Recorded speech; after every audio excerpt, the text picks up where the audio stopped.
Para iniciar nossos estudos, começaremos definindo o que é autoconsciência financeira. Ela é uma característica única dos seres humanos e consiste na capacidade de analisar a própria forma de pensar sobre dinheiro. Graças a esse dom, é possível aprender com a experiência alheia e com a nossa própria história de vida. É através da autoconsciência que podemos criar novos hábitos financeiros saudáveis ou romper com aqueles que nos fazem mal. Precisamos compreender que nós não somos nossos sentimentos, nossos pensamentos, nem nosso estado de espírito atual. O fato de podermos refletir sobre essas questões nos separa delas.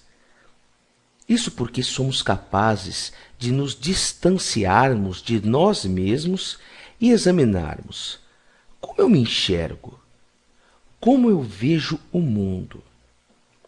Em outras palavras, e como já discutido em aulas anteriores, quais são os meus paradigmas financeiros?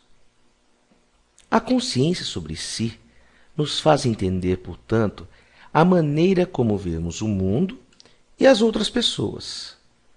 Sem ela, projetaríamos toda a nossa vida em cima do comportamento dos outros.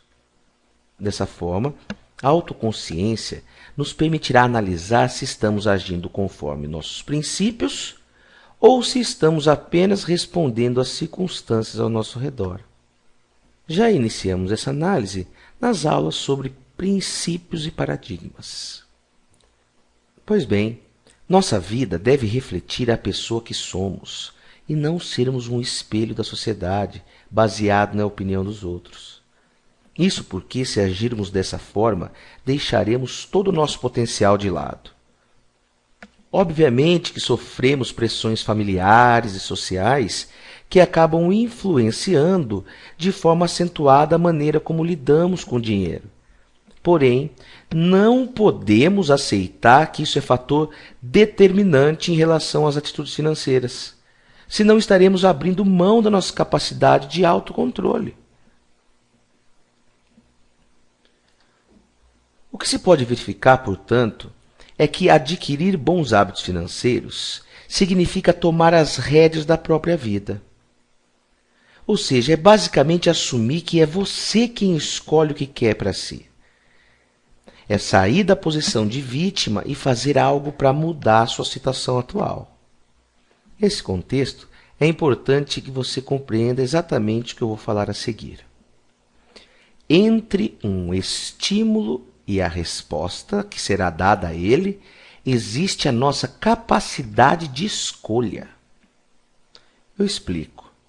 Se as pessoas ao seu redor disserem, compre isso, será preciso criar o hábito de utilizar de maneira racional o tempo entre esse estímulo recebido e a decisão de comprar ou não.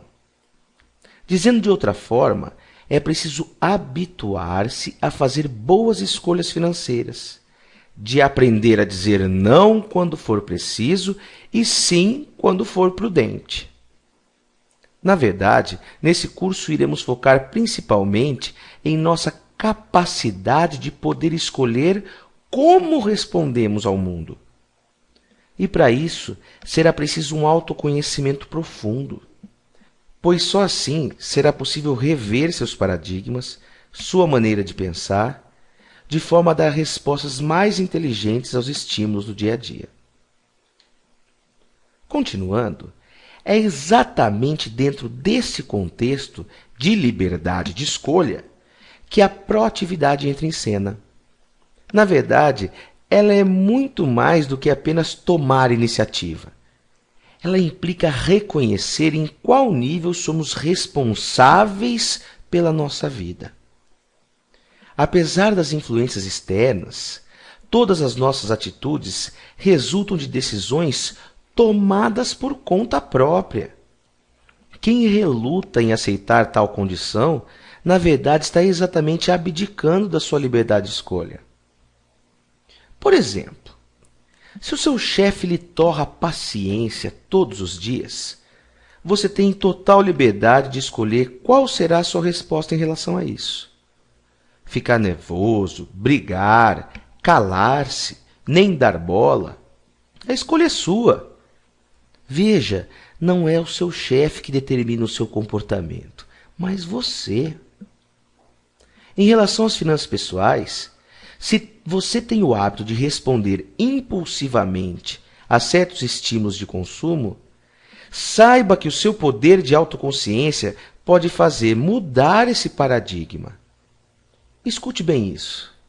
Somos capazes, sim, de subordinar nossos sentimentos aos nossos princípios e valores que realmente importam. Para tal, precisamos treinar essa habilidade de escolher as melhores respostas. Se deixarmos a emoção imperar, seremos somente reativos e não proativos. Pessoas proativas não colocam a culpa de seu comportamento em circunstâncias, condições ou condicionamentos. Não constroem sua vida em torno do comportamento dos outros, permitindo que a fraqueza alheia as controle. Escute agora essas duas frases. Ninguém pode feri-lo sem o seu consentimento. E a outra, eles não conseguem tirar nosso respeito próprio se não o entregarmos a eles. O que podemos verificar com essas afirmações é que se alguma atitude alheia lhe atinge, é porque você consentiu, porque você permitiu. Eu tenho total clareza que tais afirmações são difíceis de aceitar emocionalmente, que podem trazer certo desconforto. Mas se você decidiu se inscrever nesse curso, é porque decidiu tomar a pílula da verdade, ao invés de viver no mundo das ilusões. E tal desconforto será ainda maior se ao longo dos anos você adquirir o hábito de ser uma pessoa reativa ao invés de proativa, de responsabilizar aos outros pelos problemas gerados por suas próprias escolhas. Portanto, é preciso ter iniciativa para que mudanças de hábitos financeiros se verifiquem na prática. O primeiro passo já foi dado quando se inscreveu nesse curso. Mas note que muitas outras pessoas ficaram sabendo, mas não deram nem bola. Na verdade, talvez elas estejam esperando que algo extraordinário aconteça. Mas as pessoas, digamos, de sucesso são proativas. Elas apresentam soluções para seus problemas e não mais problemas. Nesse contexto, tomar iniciativa significa reconhecer a responsabilidade de fazer as coisas acontecerem, de colocar as finanças pessoais no prumo. Mesmo que seus músculos da proatividade estejam adormecidos, saiba que eles estão aí, só esperando para serem usados.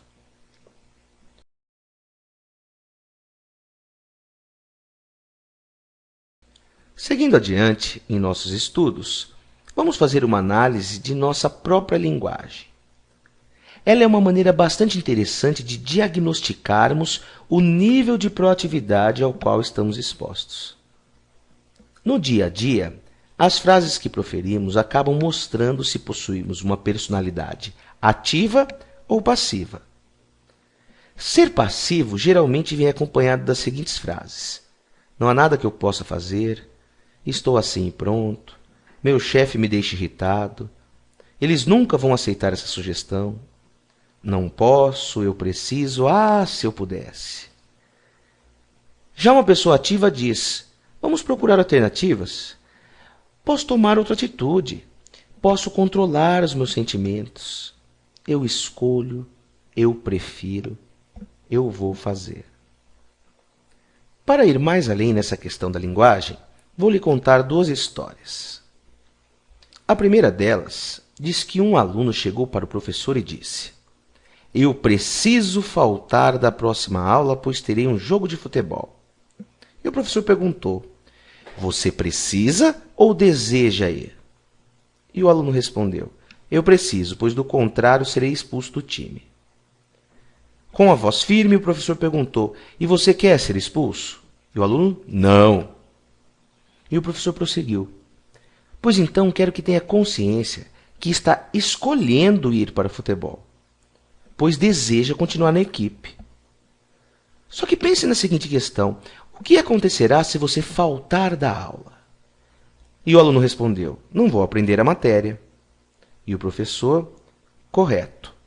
Você precisa comparar então o efeito das duas consequências: ser expulso do time e não aprender a matéria.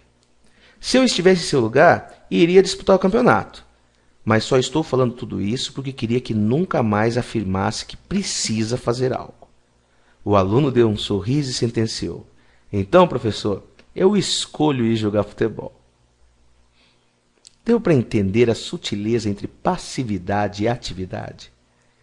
O problema da linguagem reativa é que ela se volta contra quem as profere. As pessoas se convencem do paradigma de que podem ser determinadas e buscam justificativas para confirmar essa sua crença. Sentem-se vítimas e não controladoras do seu próprio futuro. Colocam culpa nas condições externas para dar suporte ao próprio comportamento. Vai aqui mais um exemplo de historinha ligada à proatividade.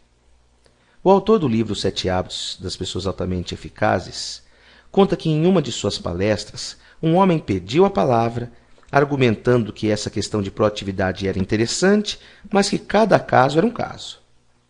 O dele, por exemplo, não tinha mais jeito.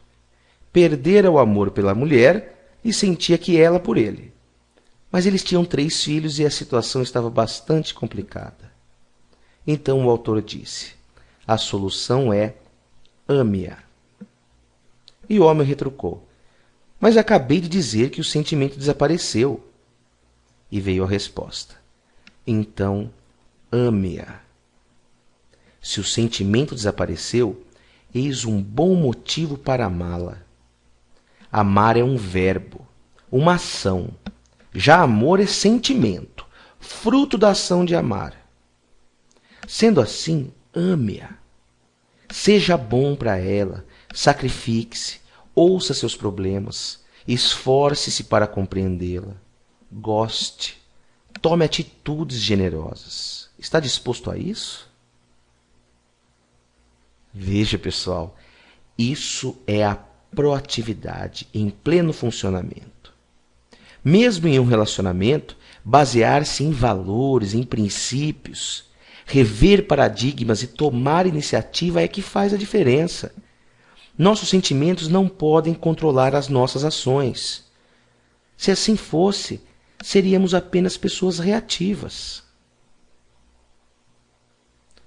A seguir, então, eu vou apresentar uma ferramenta interessante para sabermos onde devemos gastar o nosso tempo e energia em relação à proatividade, de forma com que haja um mínimo de desperdício. Essa ferramenta baseia-se em 2 círculos, o da preocupação e o da influência. Todos temos várias preocupações, mas podemos classificá-las, verificando quais são as mais importantes para nós. Quando olhamos para o nosso círculo de preocupações, que é o círculo maior, existem diversas coisas que não temos controle efetivo e outras que nós podemos sim interferir. Essas últimas, as quais temos influência, estão dentro do círculo menor, na parte branca. Ao analisar em qual parte desses círculos concentramos a maior parte de nossa energia e tempo, podemos descobrir o nosso grau de proatividade. Pessoas proativas, escutem bem, concentram esforços no círculo de influência, gastam suas energias com aquilo que podem modificar, e quanto mais se concentram nisso, mais expandem o seu círculo de influência. Já as reativas concentram esforços apenas na parte azul, referente às preocupações. Seu foco se dá exclusivamente na fraqueza dos outros, nos problemas do ambiente e em circunstâncias que fogem ao seu controle. Isso resulta em atitudes de ficar acusando, lamentando, na eterna postura de vítima, e isso acaba também reduzindo o seu círculo de influência. Nesse caso, a pessoa fica cada vez mais controlada por efeitos externos, sentindo-se até impotente. Em finanças pessoais, essa análise cabe perfeitamente.